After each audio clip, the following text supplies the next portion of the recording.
Hey, welcome to day 14. My name is John. I'm here with Mike Merrill. Mike is on our church staff. And dude, thanks for hanging with us today. You bet, man. This is great. Happy St. Patty's Day, by Yeah, the way. you too. I don't know when people are gonna, watch this. They may watch it in like 2025. Like, wait, what? Yeah, anyway, happy St. Patty's Day. It is National Church Planting Holiday, in my opinion. Every day for St. Patty's, I actually have a quiz for my girls. Oh my gosh. I can send it to you. All right. Because he's one of the heroes of my faith. Yeah. So there's a lot more than just green beer and things like that. He's one of the heroes of our faith. So anyway, this is day 14. Yep. As you know, we are in a Lenten devotional. We're calling it Journey to the Cross, 40 days, where Monday through Saturday, because during Lent you take Sunday off and actually come to church and feast. But yeah, Monday through Saturday we have these devotionals, 10 minutes or less, and we're walking through the Word of God each day. So thanks for hanging with us today. We're going to have a discussion.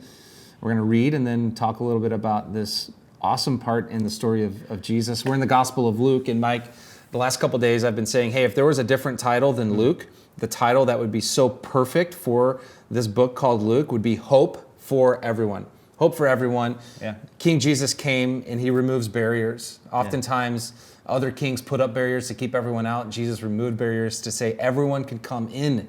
There's a seat at the table. It's like the upside down It's it. of what kings would. Yeah, That's right. It's the upside down kingdom. And Yeah. so it's been pretty cool the last 2 days in Luke. And so we're going to be in Luke again today. And so this is our reading for today. I'm reading from the One Year Bible. If you're hopping in for the first time today, I'm in the One Year Bible, and it's the reading plan we're doing as a church. You're given 4 different sections that you can read each day. Our high achievers read all 4. I'm not a high achiever. I can't handle a lot of content. I just can't.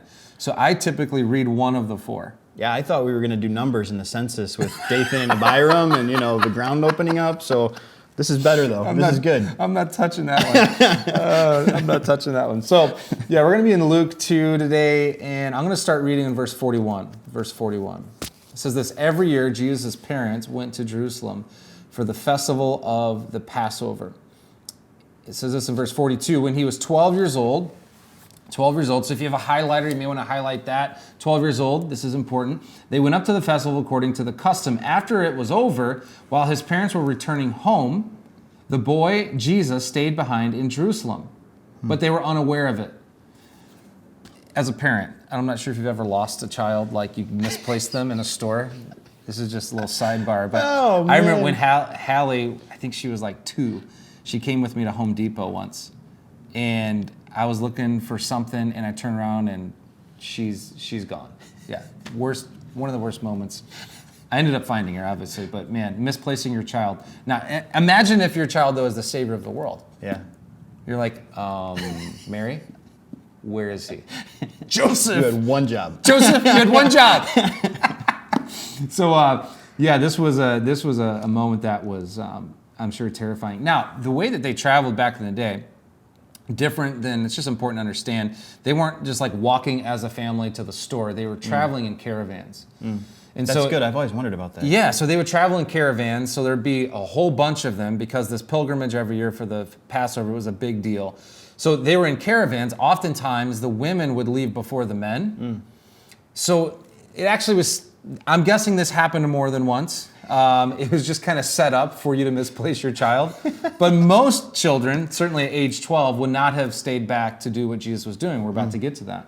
So it says after it was over, he stayed behind in Jerusalem. They were unaware of it, thinking he was in their company, and that's what that means, company, caravan. They traveled on for a day. Then they began looking for him among their relatives and friends. When they did not find him, they went back to Jerusalem to look for him. After 3 days, and that's just a little, let's just think about that. Yeah. After 3 days. Long time. I misplaced Hallie for 10 minutes, and I'm like, the world is going to end. After 3 days, man, this is like one of the conversations I'd love to have with Mary and Joseph one day. Tell me about those 3 days where you could not find him. After 3 days, they found him in the temple court, sitting among the teachers, listening to them and asking them questions. Amazing. Everyone who heard him was amazed at his understanding and his answers. When his parents saw him, they were astonished. His mother said to him, "Son, why have you treated us like this? Your father and I have been anxiously searching for you." Talk about understatement. Yeah. Oh my goodness. Then he says this, "Why are you searching for me?" he asked. "Didn't you know that I had to be in my Father's house. So this is kind of interesting. Yeah. So Joseph is his father. Yep. Yet Jesus says, no, my Father's house. Yeah. And he doesn't say this obviously in a way that demeans or disrespects his earthly father. Yeah. But this is helping us begin to understand that while Jesus at this age understood, I'm in my Father's house.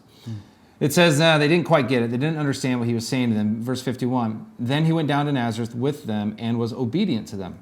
Love this. I'm going to read that one to my girls.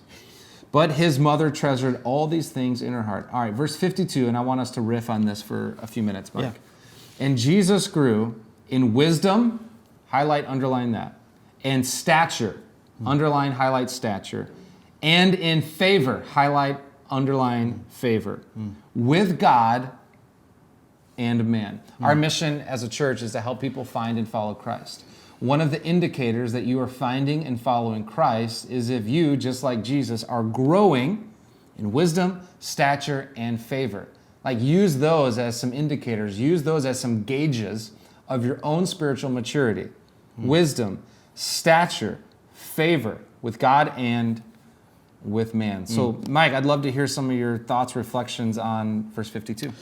Yeah, so as I think about growing in wisdom, stature, and favor, a question comes to mind like, how has my outward mission motivated my inward maturity? Yeah. And so not a lot of people probably know this story about me, but I've shared it with a few people.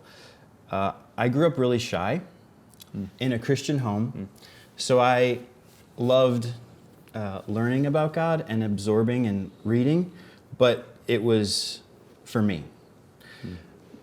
When I found Christy, we started coming to mission. She got involved right away. She started making friends. She started volunteering. She started serving other people. And for me, I was very content taking our kids, sitting in the back, and getting out. I loved the content. Great teaching, love from the very beginning. You're like, I'm out. But I didn't really want, I was scared. She signed me up that same year to serve at the Holiday Gift Mart. And my immediate reaction, I was nervous, I was scared. I was actually mad at her. And my job was to carry gifts for families to their car. And in that time, I had to hear people's stories. I had to hear about their children's names and what this meant to them and how blessed it was.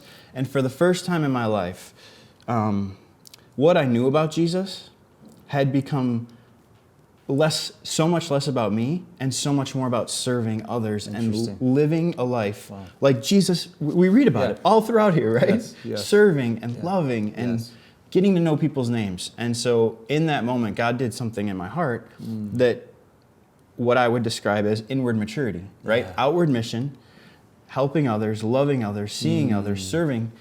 And it's cultivated in my own life and in my heart just a desire to not just read, but live it out. Yeah. And now we have a wonderful missional community. We're serving our neighbors and families in Hanover Highlands. We're seeing parents and kids' lives changed because of the hope that I have in Jesus isn't just for me. Yes, that's right. It's incredible. That's right. That's so good. And I think a question for us today is, what is your outward mission? So when we read this and we're like, all right, here we go. Here's those gauges, wisdom, stature, favor. We can say, all right, I'm going to pursue wisdom, stature, and favor. And that can be okay. One of the things that Mike has seen and I've seen and we've seen in now a lot of people's lives is what is so powerful is when we say, all right, we're actually going to say, what is my outward mission? And that's going to become this catalytic like game day in our life. We're going to get on mission. And as we get on mission, it's actually going to create this flywheel of inward maturity. Yeah. And so we've said many times, evangelism and discipleship, they're not mutually exclusive. They're actually a flywheel that actually serve the other. It creates this flywheel, and I've seen this in your life. You and Christy live, when it comes to our third value of going missionally, I can't think of a family that is more on mission than you guys.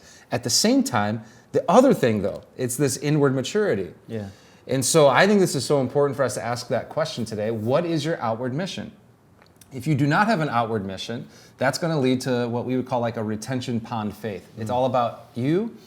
I've been in this place before in my life, and it just becomes this kind of stagnant, retention pond kind of faith. Yeah. But Jesus came to say, no, it's not about a retention pond. It's going to be about this river, this life-giving, on-the-move river. And so, what is your outward mission? Right now, during the Lenten season, what a great time for you to serve other people. We can help you with that as a church, but the truth is, you may not need that much help. Who is someone right in front of you that is hurting, that is in need of something? What if you were to say, I'm going to find my outward mission, and as I do that, I'm actually going to begin to experience inward maturity and wisdom, stature, favor with God and man. Hey, thanks for being with us today. Thanks for having me, man. All right, that wraps up day 14. We'll see you guys tomorrow for day 15.